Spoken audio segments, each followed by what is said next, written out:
Hi, Robin. Are we on? Are we on? Hi.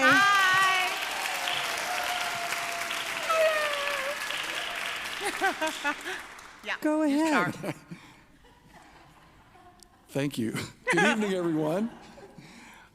Before we begin with our great presentation, let me just say welcome to all of you. My name is David Jordan. I have the honor of being one of the pastors here at First Baptist Church of Decatur. And we're so thankful that you have gathered here today. We're so thankful to be able to host events like this. We consider ourselves a church that is welcoming and affirming. That means we are welcoming and affirming of introverts and extroverts. So we're so thankful that you are here and that you all are here. And I'm very, very privileged and thankful to be able to also partner with and be involved in our community with Joe Davich and the Georgia Center for the Book. It is because of our partnership that we are able to host events like this. And so thank you for being here. If you need to use a restroom, we've got restrooms out both of these doors in the hallway and also down the stairs in the back. And please come back again for the Decatur Book Festival, which also will be here. And part of the reason that there was a struggle earlier for parking is we are repaving the parking lot in time for the Decatur Book Festival. So we're sorry about the inconvenience. Thank you for being here. Joe, thank you for your partnership, and welcome everyone. Thank you. Thank you all so much, and thank you, David, for getting that parking lot paved before the book festival. If you live in Decatur, you know parking here is an art. So we're glad to have some extra parking spaces, especially for the book festival. I am Joe Davich, the director of the Georgia Center for the Book, and definitely an extrovert. You kind of have to be one for this particular job. So just a few things before we start this evening. Of course, we'd like to thank Little Shop of Stories, who we also partner with so many times to bring wonderful events to you all, either at the library or here at the church. They are one of our several fantastic independent bookstores. We will have several programs throughout the fall with them, either at the library or here at the church, and we both have our own programming as well. So do check that out. We have some exciting events coming up this fall. We would like to thank you for purchasing a book here tonight. It does support local independent bookstores, as one of our guests know. That is very and vitally important to our communities, as well our libraries. Just a side note for my other job as well. We would like to remind you we're not going to do posed photos this evening. You can more than happily take a photo of our author and illustrator this evening while they are signing a book, just not with our author or illustrator while they are signing the book. We are also going to have Q&A, so feel free to step up to the microphone. I will diligently resize it as needed for our guests who are tall and small. More to come on that particular Q&A later. And just because this is a picture book event, if there are wee ones in the crowd, let's let them go first when I call Rose. They have much earlier bedtimes than some of us who are just young at heart, but we want to make sure that they get out early this evening. So I am very pleased to do a quick introduction of our two guests tonight. Of course, Ann Patchett. We adult readers know her for her fantastic books, Bel Canto, The Magician's Assistant, The Dutch House, and of course, her latest, Tom Lake. She is also the author of nonfiction works like Truth and Beauty. Her illustrator this evening, Robin Preiss Glasser, is the illustrator of the Fancy Nancy series of books that many of you know, and I see some of you who have come dressed quite fancy this evening. You did get the memo, but she has also illustrated the books You Can't Take a Balloon into the Metropolitan Museum. Why? I don't know. Should be allowed. That was my first book 30 years ago. Yep. But together they combine forces to give us The Scapegoat and Lamb Slide. Try not to sing the Stevie Nicks song every time you say that. And of course, they are here this evening to talk to you about their latest book, The Verts. So will you please welcome Ann Patchett and Robin Preiss Glasser.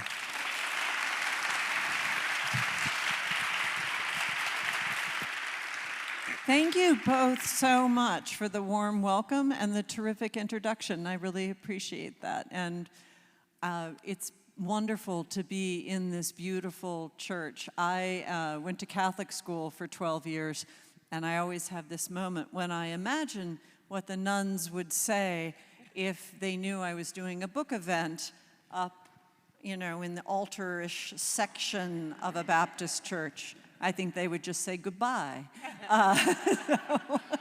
So it's very nice to be so warmly welcomed. And hi. Hi. You've been out here drawing butterflies on people and working the room, and then I thought I should be out here working the room with you.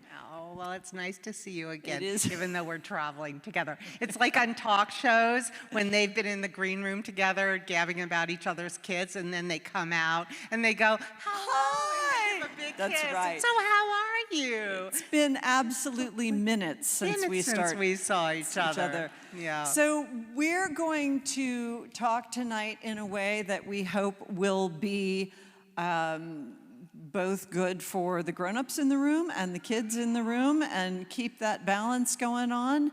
And we are going to start by telling you how we came together. Super famous illustrator of the Fancy Nancy series, and a novelist who just never thought about writing children's books. Who owns a bookstore, and I had been on tour with Fancy Nancy for many years and was in Parnassus, and she was never there. And on my very last tour in 2018, lo and behold, suddenly Ann Patchett comes out. Well, I had read Bel Canto many years before. My family went on a cruise to Alaska. And just imagine reading Bel Canto, which is a hostage situation, while I was a hostage on this boat in Alaska. I don't really like nature. I'm a city girl. I'm from New York. And it was just one, look at this lovely glacier. Yeah, ha. But at least I had your book. And I was living in the book, and I fell madly in love with her. Fast forward, many years later, she walks out, and I was fangirling, scared to death. And immediately, we just she calmed me down, made me feel so at home, and we just fell in love. It was one of those weird things. Were you on crutches? No, that was somebody else. No, but Hip replacement. yeah, but you were Hobbling. You were hobbling. Is that why? Maybe you should have been on crutches. That's why she liked me. Anne is basically a secret nun, and she's always trying to cure people and save people, and I was in need, and she felt my need. That's right, you were lame. Yes, and you healed me. She always saves me. She's so great when we walk through the airport and I'm spilling my coffee all over me and you're mopping up after me. I have to say, this is a complete dogleg for what we would be talking about, but going through the world with you is terrifying. Because, no, seriously, and we've talked about this. Robin, as you know, was a professional ballerina, and you trip. You would think I would be graceful, wouldn't you? But you never fall. Right. When we were coming down the back alley of my bookstore and talking, and she tripped over a speed bump. And she does this windmill thing. Then I leap. And I'm thinking, she's dead. And I'm like a pull it cat. out. Even at your house, you took me to the top of the slide and you almost fell. Yes, you're right. And in the airport, you almost fell. Always. And also, if you don't have your eye on her, she'll walk right into a post. Yes. And I keep screaming and pulling her back. It's so scary. But you don't, or do you sometimes? No, I'm like a cat who can fall out of a tree and land on their feet. That's what always happens to me. I had hip replacements because of my ballet career, not because I broke anything. Right. Yeah, no, I've never hurt myself. Anyway, sideline. Yeah. Back to the first meeting. Yeah. So we were talking, and it really was one of those things where we met, and immediately we had such chemistry. Do you And ever feel that? I want to ask some of the kids. When you're like on the playground, oh, look at the two of you in the front. right. That's so Yeah, cute. on the How about the playground, kids, like Layla in the front? Have you ever just been on the playground and suddenly just you across the way, for some reason, you just glom on to somebody and say, you're going to be my friend? Did that ever happen to you? Yeah. And also, we're really opposites. She's an introvert. She's a good girl who went to Catholic school her whole life. I'm a bad girl. so bad, so bad. Besides being, clumsy, I also get into a lot of trouble because I don't like rules. If there's a rule, I gotta break it. I don't know And why. I kid you not, if there is a sign that says keep off the grass, my sister and I talk about this, we would walk 2 miles around because we could no more step on grass that it said to keep off. I couldn't do it. I absolutely couldn't do it. I find this all the time with Ann, that it's like, just walk across the grass. We're not walking all the way around. No, I can't. But anyway, so we really hit it off, and we're having a great time. And Robin says, have you ever thought about writing for kids? And I said, no, I haven't thought about it. I don't know how. And she said, okay, sit down. I'm going to show you how. But I want to interrupt because Yes, the please. kids might not know that she's a very famous novelist. A novelist is somebody who writes books for adults. They're like 300 pages long. So she can do stuff, but she never wrote like a 32-page book for kids. In which there are only 20 words on every page. Right. Right. I mean, you say 32 pages. It's not like 32 pages in grown-up book. It's just a few words here and there. Yeah. So anyway, it is weirdly true that when I am writing, I can write anything. So if I'm in the middle of a novel and you said, could you write a paper on nuclear disarmament, I would be like, yeah, that's not a problem. Can you write a hit country and western song? Yeah, sure, I can do that. And can you write a picture book? Well, explain it to me, and I bet I could figure it out. And I was working on a novel. It must have been the Dutch House when we met. And so... No, it was longer than that. Was it Commonwealth? It might have been. Might have been It was a while Commonwealth. ago, anyway. Okay, so she said, maximum 750 words. The thing that she said that really stuck with me is it has to appeal to children and adults, because if adults don't like it, they'll read it once and they'll never read it again. So it's got to be funny and interesting to adults as well. So I went home that night. We were both published by the HarperCollins, the same publisher. And I wrote a book that I had an idea for in the past called Buffalo in Rome. And They're going to know it. they are. Sing it. So when I was a kid, my grandmother used to sing me the song, "Give me a home where the buffalo roam and the deer and the antelope play." Okay, but in my version, there's a cowboy who doesn't know the correct words to the song, and he sings, "Oh, give me a home like the buffalo in Rome, where the deer and the antelope stay." So all the buffalo and the deer and the antelope hear him sing this song, and they all get on a plane and move to Rome. And so I wrote that, and I sent it to Robin, and Robin was like, well, that's great. that's great. I want to draw That's that what I one." want to do. Yeah. And we sent it to our editor, and the editor said, yeah, that's great. We're going to do this. And the next day, I wrote another picture book about otters.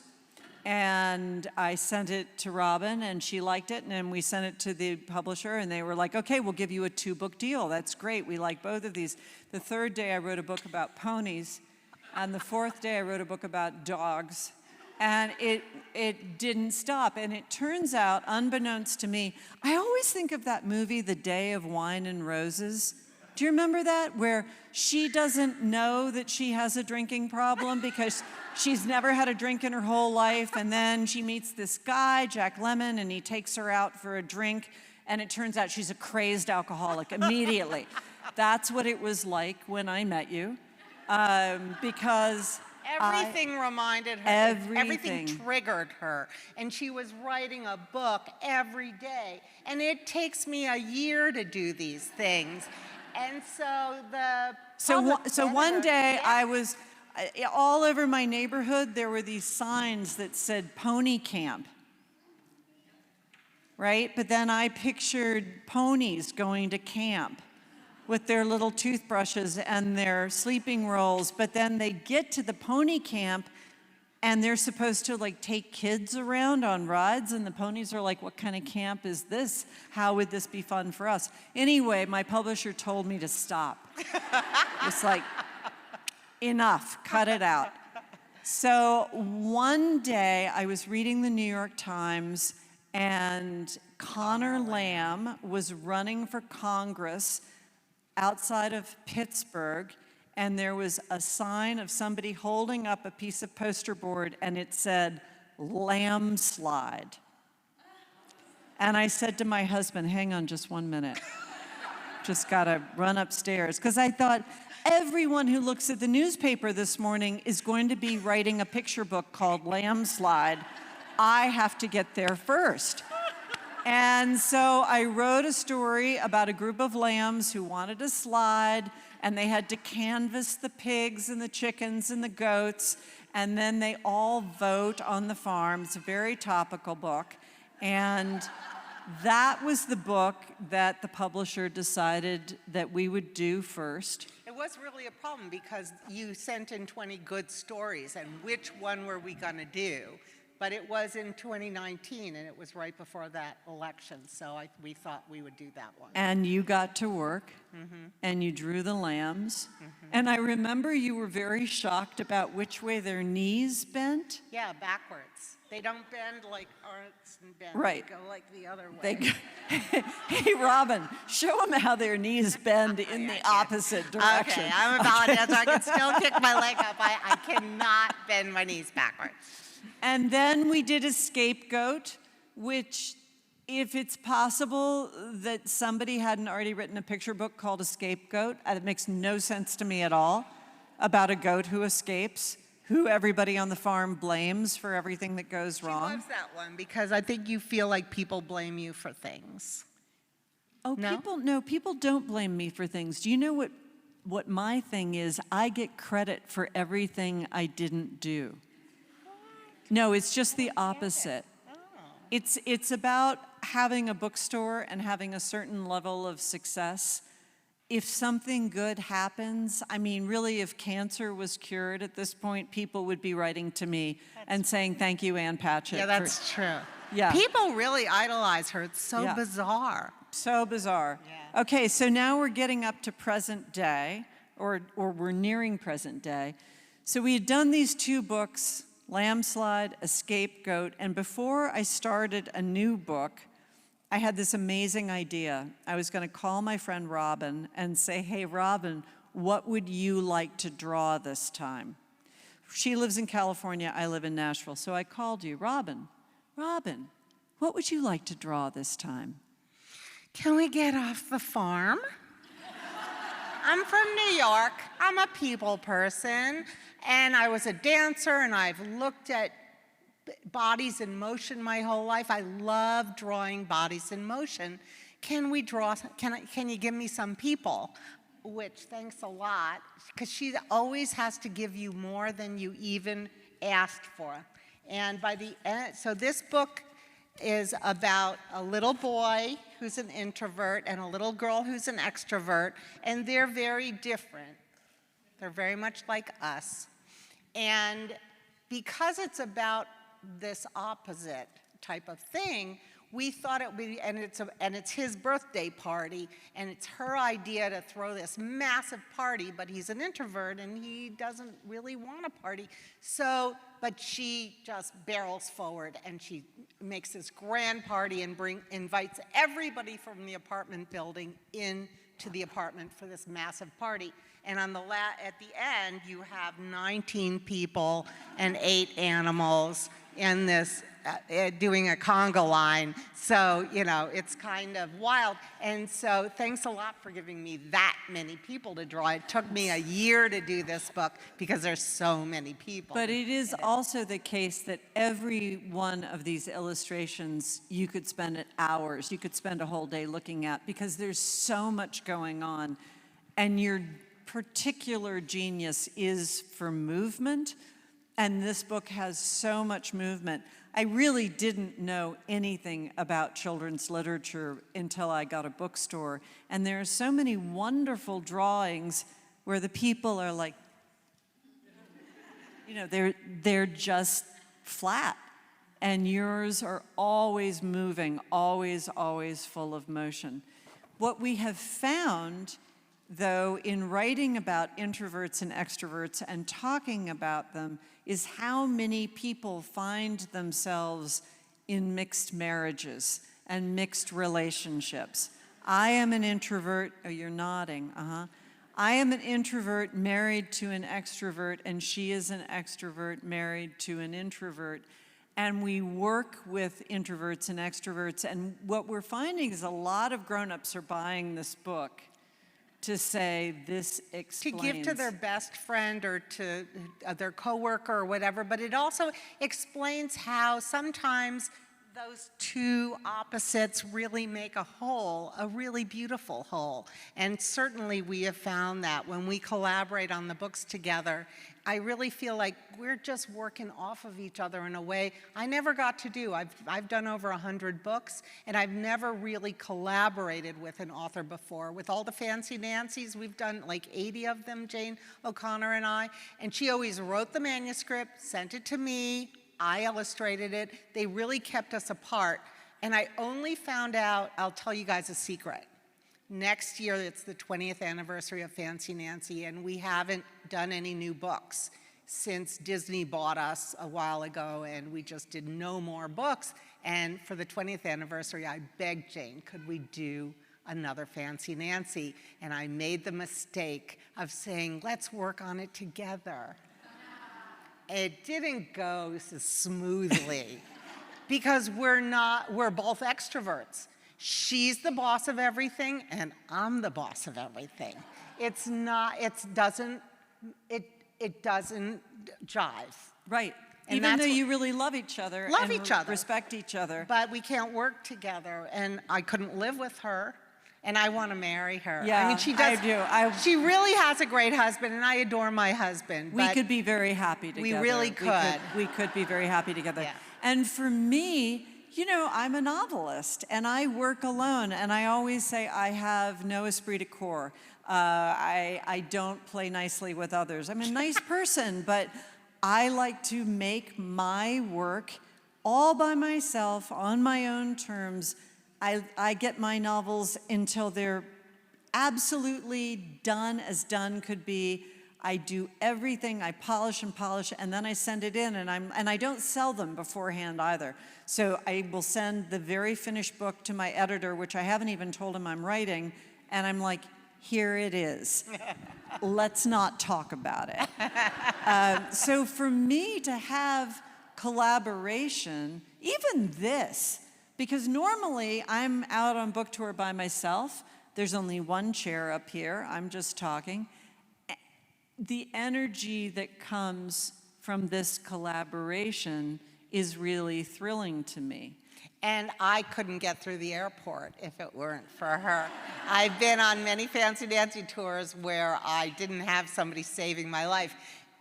Jane O'Connor is just as a mess as I am. She carries a bag, and there's always boas and tiaras and balloons and things falling out of her bag, and I'm always running around picking up after her.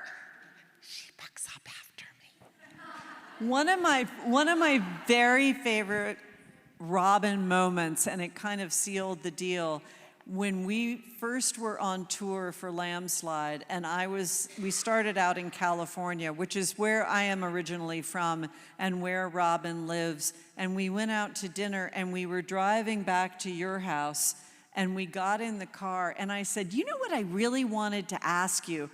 Like, we hadn't spent any time together. I said, what I really want to ask is, how much money did they pay you? I said, because I don't know, do they pay us the same amount of money, or do you get more money than I do because it takes you so much longer? Oh yeah, that's why. She thought, because she's much more famous than I, and she makes more money. Well, actually, at this point, I'd say Fancy Nancy has made a good amount of money. I think you're doing fine, We Robin. sold 50 million Fancy Nancy books. Yeah, no, I guess they can't complain. But I wanted, Robin started laughing hysterically. because Nobody would talk to you about money. no, and I'm dying to know what everybody else is making. That's right. That would really be helpful, because Right. I could negotiate if I had a clue. Right. But I can't, so I'm just like, okay, fine, whatever. And I was like, oh no, we have to talk about this, like everything out on the table. And you were so excited. Like that. we're the same kind of people in that way. Yeah, and I mean, even though we are very different, there's also these commonalities. And like Layla, like if you found a friend and you're like, I like strawberry ice cream, and you go, I like strawberry ice cream, let's be the best friends. That's sort of what sometimes just happens. Like, what did you guys click on? Oh. Well, we are clicking on dogs yeah, all we the click time on dogs. too. Yeah. Does anybody follow Ann on Instagram and on her Parnassus website? Yeah. Yeah, at Parnassus, and see Nemo, her new little puppy. Is he a puppy? You guys should all be watching. So on Tuesday, this is actually so funny because I don't have a cell phone and I am not on any form of social media. But I am social media famous through my bookstore. TikTok. Through TikTok and Instagram. I'm a minor TikTok sensation. Minor. That's what Publishers Weekly called me. But now people come up to me in the grocery store and they're like, I follow you on Instagram. And I'm like, weird. What? Why? But here's a fun fact. All books are published on Tuesday. Because in the same way that all horses must leave the gate at the same time, for them to track bestseller numbers, all books have to come out the same day. Movies are the same. All movies open on Friday. So on Tuesday, we do something at the bookstore called the Laydown Diaries, and it's something that we started during COVID when the bookstore was closed to let people know what new books were coming out on Tuesday. And then I also had a business partner for 10 years, and my business partner did a great job in many, many ways. And my relationship with Karen was very much like your relationship with Jane. Yeah. Like we loved and respected one another, but there was a gap between us. And Karen didn't like backlist. So I own a bookstore. We owned a bookstore together. She didn't like backlist. She just thought books needed to be new. And I am all about a backlist. To me, the whole point of having a bookstore is if you haven't read this book, it's new to you. So the second Karen left, the second she was out the door, I was like, backlist, everybody. And I started a new series called New to You, in which I talk about books that you might have missed. And that has been so much fun. Yeah, and so Tuesday on the Parnassus Instagram, you can hear all about the new books. And here's the thing, and Friday is the old books. But here's the thing, is that she had a dog, Sparky, that everybody was in love with in the whole world, because Sparky would be there very calmly sitting there and nodding and approving of all the books that she was talking about. And then sadly, Sparky finally passed, and Anne was very sad, and everybody was just horrified for her because she started to look very gray, and she was so sad. And then suddenly, this is Nemo, and she's holding up a dog this big that's a white Muppet with the nose is as big as practically a third the size of his face. Yes, on his face. What does he look like? A bath mat. The girls at the bookstore call him 3 buttons on a bath mat. That's what he looks like. And he's this big, and he squirms around, so he's not like Sparky at all. And she holds him, and his belly is so cute. And so she's talking about all these fascinating books, and I'm watching it, and all I can watch is Nemo. He's so cute. You can't even hear a word you say. We're not learning anything about books. We're just looking at Nemo's. And even now, while I'm on tour, Nemo is at the bookstore. He is one of the shop dogs of Parnassus, and so he is working today. He will be on the Lay Down Diaries today. You can go on the YouTube. Parnassus has a YouTube channel, and you can look it up. Yeah. And if you find a book that you're interested in that I'm talking about at Parnassus, go to Little Shop of Stories and buy it there. I always like to say when I do these events, you need to support your local independent bookstore, not my local independent bookstore. But she'll give you good tips on the latest best books and tell you a little bit about it to just keep you really excited about novels. Okay, so one of the things I want to talk about before we go to questions is discipline, because one of the places that you and I meet square on is discipline and work. We are both such hard workers, and for you, it came from ballet. And I'm so interested, when did you stop going to regular school? I went to professional children's school in New York when I was in my early teens, because I was at American Ballet Theater in a scholarship program where we actually were the backdrop, the corps de ballet sort of for the real dancers who were already in the company, and that's how they apprenticed you into the company. And so I was already getting a salary when I was 15. And so I went to professional. And dancing how many hours a day? I mean, when you were 10, you were dancing. Yes, it's like all being day. an Olympic kid. You're training all the time. And so I was at professional children's school, which was really like correspondence. You showed up at the school. My parents paid a lot of money to it for them not to actually teach us, just to give us that GED, you know. So I finished high school. But I really, as I said to Ann, I never spoke. I stopped dancing when I was 30. I hurt my back. I never was encouraged to speak until I was 30. So I only started learning how to talk to people and learning words or learning history or learning anything at 30. And then I went back to school. I loved to draw. So I went back to school to become a children's book illustrator. I went to Parsons School of Design in New York. And so I was 30 when I stopped dancing. I went to school for 4 years, and it took me 6 more years to get my first book. So I was 40 before I got my first book, and I haven't stopped. So, and I've been working, but the discipline. And it's just so fascinating to me, and especially when you say jokingly, oh, I didn't speak until I was 30, but you chose 2 silent professions. Yeah. You know, and you are very much, you're an extrovert, you're a talker, you're a big personality, and you chose 2 professions where you don't talk. Okay, so I'll explain. There is a third thing. There's extrovert, which I really am a lot of the time. And then an introvert, which is Ann, but there's something in the middle called an ambivert. Don't say what that is. Okay, because she has a joke about that, and I don't want her to say it because there's a lot of kids here. But anyway, what it is well, no, but the one about the amphibian is good. Okay, so you could say the amphibian one. That she it just breathes makes stuff up all the time, and on land. and you just can't take her anywhere. Go ahead. Yeah. So an ambivert is somebody who's really a little bit of both.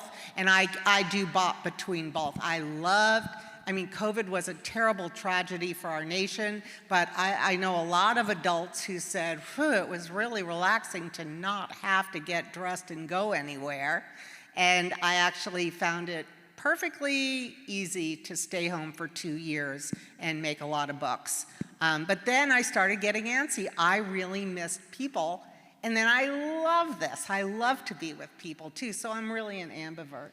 And I wanted to say there are a lot of different ways to trace back the inspiration for the Verts, but one of them is for years I have had this idea for a graphic novel about a woman who's an introvert who is like a Marvel superhero.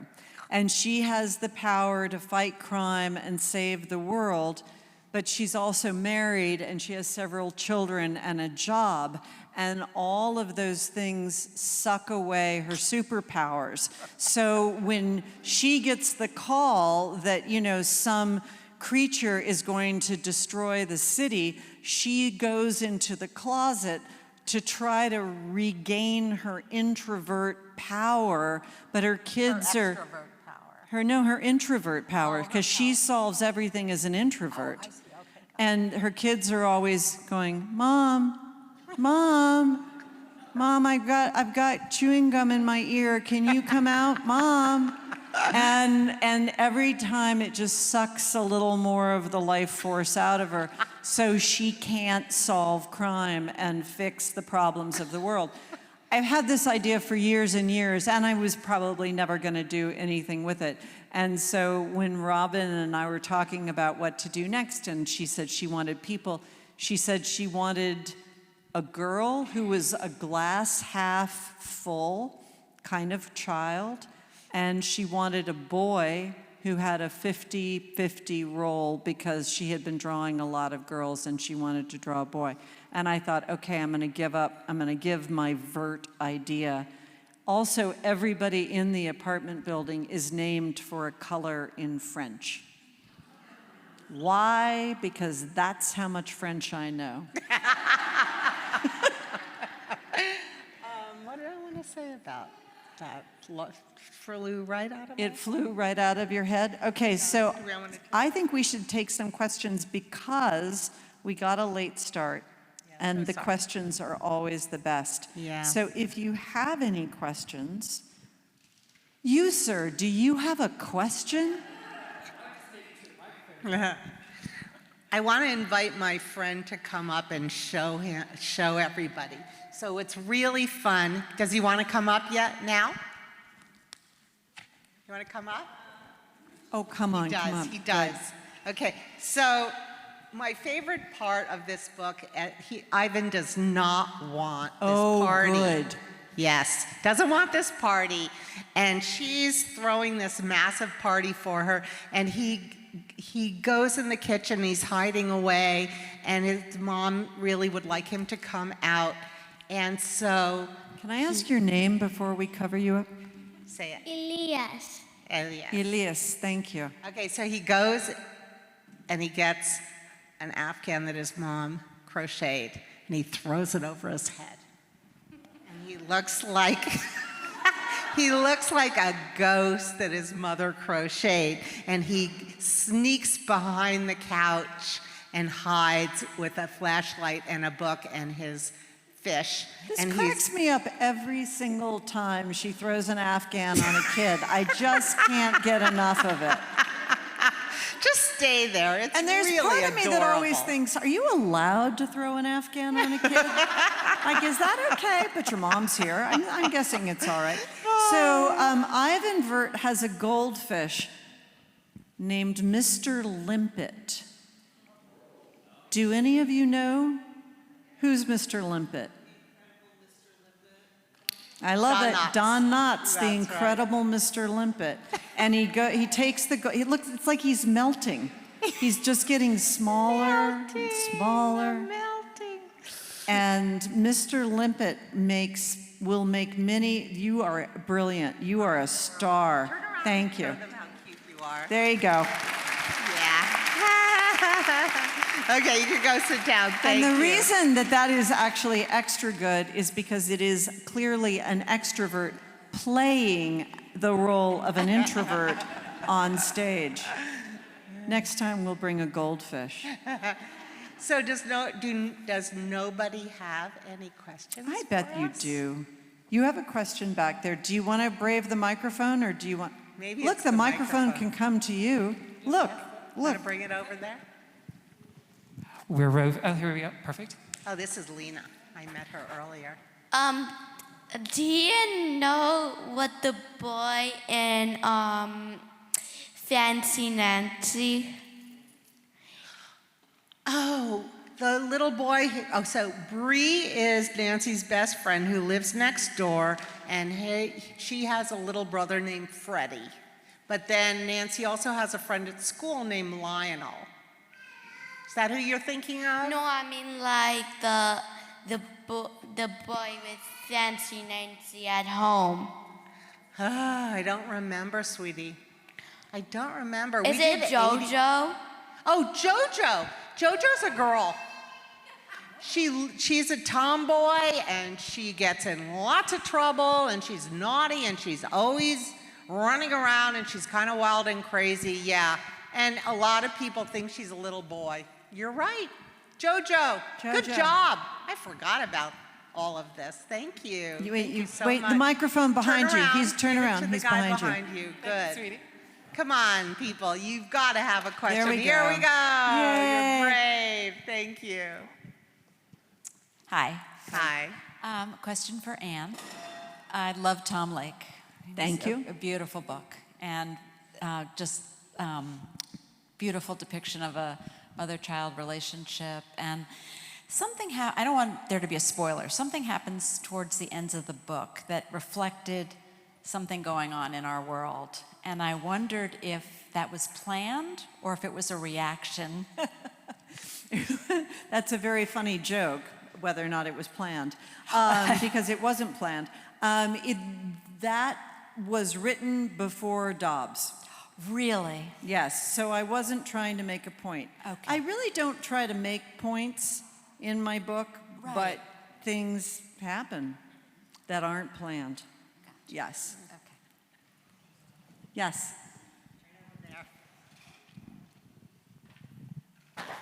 Hey, Robin, your this steps. question is for you. Yes. So since you have illustrated so many books, have you considered illustrating a cookbook? I didn't A hear. cookbook. Have you considered illustrating a cookbook? Would you illustrate a cookbook? You know, I was a ballet dancer. We were not allowed to talk or eat. And so I'm not that interested in food, to be honest. So, no, I wouldn't really be that interested. It will be beautiful. Maybe you have to team up with a cookbook author. Oh, thank you very much. I appreciate that. But, yeah, I That's don't really another feel thing like that we have drawing. in common. Neither one of us are we're power bar people. We're Yeah. not not big into particularly the interested food. in food. Yeah. So this is very funny. I have become really good friends with Ina Garten. And right? Can you believe it? And she has a memoir coming out in October that I love. And I'm going to interview her for her first event at the Kennedy Center in DC and for her last event, which will be in Nashville. And I was a guest on her cooking show, and I love her. She is so smart, so hardworking, such an interesting business mind. She is warm and wonderful, and I don't know a thing about food. And I don't care a thing about food. And yet we have managed to be friends. Yeah. Right, yeah. I have 3 sisters, and they're such foodies. And we do this ever since COVID. We have this, I don't know if anybody else got into this, but we have a once a week big family Zoom at the same time, once a week on Friday. And half the time they're talking about food that they made, food that they ate. And I go in the back room or I start drawing picture because I don't get it. There's that part of my brain is missing. Yeah. Yes. Hi. So hearing you talk about being an introvert reminded me of when I was a child, I would tell my playmates, don't tell me the rules because then we have to follow them. And as you were writing this book or illustrating, were there ways that you tried to enter the mind of a child that would be useful to parents in the room? I think, somebody asked this question before, how did you illustrate an introvert when you're an extrovert? And I guess it's because I'm really ambivert, so I can feel what it's like to be an introvert, I can feel what it's like to be an extrovert, and I have to feel my characters. Maybe that's why I can't do a cookbook, because there's no feeling to food, and I don't have a feeling for food. So that would be the reason. And I feel like, because I was also a dancer, and when I read her words, it becomes a movie in my head, and my job then is to just get that fabulous movie out my arm down onto the paper. And it's so much better in my head. I wish you all could see how good it is in there, and I just can never draw it as well as I imagine it. You know, I'm going to answer that a little bit too and say I think that the point of this book that comes up again and again is Esty is fine. There's nothing wrong with her. And Ivan is fine. And there's nothing wrong with him. And it only becomes wrong if the family labels it as wrong. So obviously there are all sorts of behaviors outside those perimeters, but in the basic thing of, oh, you've got a kid who just always wants to have a party, and oh, you've got a kid who always wants to crawl under the couch with an Afghan and read, let them, you know? And I always wanted to write a book called Your Child Rearing Advice from Your Maiden Aunt. And that would be me. You know, I don't know anything about children, and I can just tell you all day long how I think you would best raise them. So. I also want to talk about that we had so much fun inventing these 19 characters, because the book is about opposites coming together and living together happily and peacefully, like we collaborate and work together so smoothly and beautifully. And we talked about all of the characters. Who are they? We wanted each of the couples with their children in the apartment building to be very opposite and different. So we tried to create all these diverse characters that live together very happily and comfortably. And can't we all be friends and live with our neighbors and have a great party together? I would love for that to come back into our lives. I did 3 books with Lynn Cheney, Dick Cheney's wife. I am the biggest progressive, and she's not. And we had a wonderful 7 years together of creating those books. It was never an issue, and we found things, our children, that we could talk about, and we found things we relate to. We didn't have to hate each other because we had opposite political opinions of policy. It didn't matter. We found common things that we love together. I would like people to come back to that. Yes. Why don't you do that? That's a great... Tell everybody you know to vote, yes. Please. Yes. Well, you both have brought so much joy into this space, so thank you for your storytelling and the joy that you've brought. And I'm wondering, I think this is a really intense time for authors and teachers and librarians with all of the book bans and restrictions. What do you continue to tap into to find those deep wells of joy, even when it sometimes feels stifled? That's really interesting, and I have to say, with all respect to everyone's politics, I have found a lot more joy and ease now that Kamala Harris is running. And I say that as somebody who loved Joe Biden, who knew Joe. I know the Bidens, and I love them, could not love them more. But I was working on a novel, and I am working on a novel, and when Kamala became the candidate, I felt a tremendous weight coming off my head, which is a hopefulness for the country. And that makes it an easier place from which to work. In terms of book banning and those issues, it's very funny. I recently had 2 books banned in Cook County, Florida, Bel Canto and Patron Saint of Liars. And when I got the news, I was like, and I was at the bookstore, and one of the girls at the bookstore came up and said, PEN America just called, and 2 of your books have been banned in Penn County. And I was like, get the camera. We're making a video right now. And the thing got like 1.5 million views. It was insane. And I was like, I had that information for 30 seconds, honestly, when I made that video of righteous indignation and humor. And then I went and looked on the website of the books banned. There are over 700 books banned in Cook County, Florida, including Madame Bovary and Anna Karenina and Paradise Lost and War and Peace, and also a book called Coma by Robin Cook, which was a thriller in the 70s. What's up with that? Like, nobody's reading Coma. I mean, not just like nobody in high school is reading Coma. Nobody is reading Coma. Well, it turns out that if you want to get a book banned, this is what you do. You don't have to have a kid, period. You don't have to live there. You just pick up the phone and call that school district and say, I just think that Coma should be taken off the shelf. All right, Coma was never on the shelf, but we're going to take it off, right? And we're going to put it on the list of banned books. There is you know who William Steig is, the famous children's book author? Brave Irene, which is a picture book. That was banned? Yes, ma'am. No.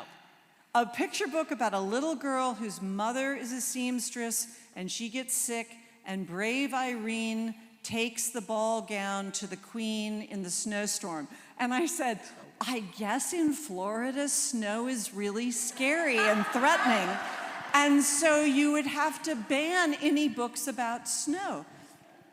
But in all seriousness, He did Shrek, by the way, to the kids in the room. yeah. William Stein. The thing that I like to say about book banning, I am so fortunate because I get invited on all sorts of news shows to talk about book banning. And I get to say this: book banning is a terrible thing, and we should definitely stay on top of it. But it is a ridiculous distraction. And it means that people who want to ban books can say, we're keeping our children safe. And people who don't want books banned can say, I'm fighting this, we're keeping our children safe. We are not keeping our children safe. Those books are available on their phone, free from the library. 80% of children have their first experience with sex through pornography.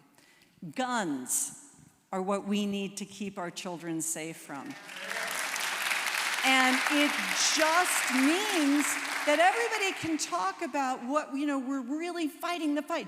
We're going to make sure that book doesn't get banned. We're going to make sure that book does get banned. It's both sides, wasting their energy to make sure that they can feel like they've done something about safety.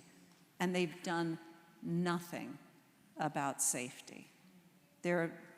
Sorry that I'm driving, anyway. No, but it's, and everybody, I will say that on CNN and people are like, oh, how can you say that? That's such an unsafe thing to say. You're really putting yourself in danger by saying that. And I'm like, I'm not on social media. I can say whatever I want to. Yeah. Aunt Robin, so we have enough time for the book signing afterwards. This is going to be our last question for the evening. No pressure. No pressure. That's Ruben Mars right there. This is Mars. He is 11 months old. Hi. He's an extrovert. Yes, he is. My question is just about your artistry. I know, Robin, that you were a ballerina before you started drawing, but was that always something that you had in your back pocket? And when did you start writing, Anne? Did that happen I never naturally? did anything else. Yeah. As long as I knew how to write, I was saying, I'm going to be a novelist when I grow up. I love that. And that's why she can write a picture book in an hour, because she has practiced it since she was a child. Not everybody can just write a picture book in an hour, so nobody should feel bad because they can't do that. I can't. I've been trying to write all my life. I can't. When Landslide came out and I went to the Children's Institute, which is the big convention of children's book writers and authors, and I said, this is so great. I wrote this in an hour. The hate mail. Oh, people were so enraged that I had said that. We have a running argument that I say it's harder to write a good picture book than to write a good novel. That's not true. And that's all she wants to say about it. But I think it's because it's like a great poem. You have to get so much, a whole world, into so few words. Whereas a novel, you can just blab on. And we do. And you do. Yeah. Anyway, okay, I think that was our about dance. So yeah, I when I was little, there were 3 things I wanted to be, and the kids asked me in school today, what was my favorite book growing up? Harriet the Spy. And I really wanted to be a spy when I grew up. So I'd lay in bed, because I love to dance, I love to draw, and I wanted to be a spy. What am I gonna be? And then I really thought about it, and I realized, well, you gotta be a dancer early, because your body's gonna wear out. Everybody told me you'd have to do it early, and sure enough, when I was 30, my back blew out, I couldn't do it anymore. And I always loved to draw, so I was in my back pocket, so I went back to school, I could do that. And next, I'm gonna work for the CIA, or MI5, like my favorite book right now is the Thursday Murder Club. Yeah. What's the name of the main character who's in MI5? It's gonna be played by Helen Mirren in the movie. Who? Elizabeth. Elizabeth. Oh, I love her so much. Okay, I want to say one thing about the signing, which is about pictures. I like to say that this is the safari method. So if you are on safari and you see a lion and you want to take its picture, you stay in the Jeep and you take its picture. You don't get out of the Jeep and put your arms around the lion and have somebody take the picture for you. So we're going to be signing and you can take our pictures, but we're not going to cuddle because we're in the middle of book tour and we'll get sick. So that's that. And we're not going to stop. Yes, and all the books that are for sale are signed. I love you for supporting Little Shop of Stories, which is a beautiful, beautiful store. Yeah. So you can either grab and go, but if you want us to write something in your book, we're going to be sitting over there. And thank you very much. Thank you. Thank you. Thank you all so much for coming. Give us a minute. We're going to get Ann and everybody's down there. Don't forget, we're going to call you up by rows. So feel free to sit down and huddle for a second, and we'll call you up quickly. Let's let the wee ones, if we need the wee ones to go first, go ahead and do that. Thank you.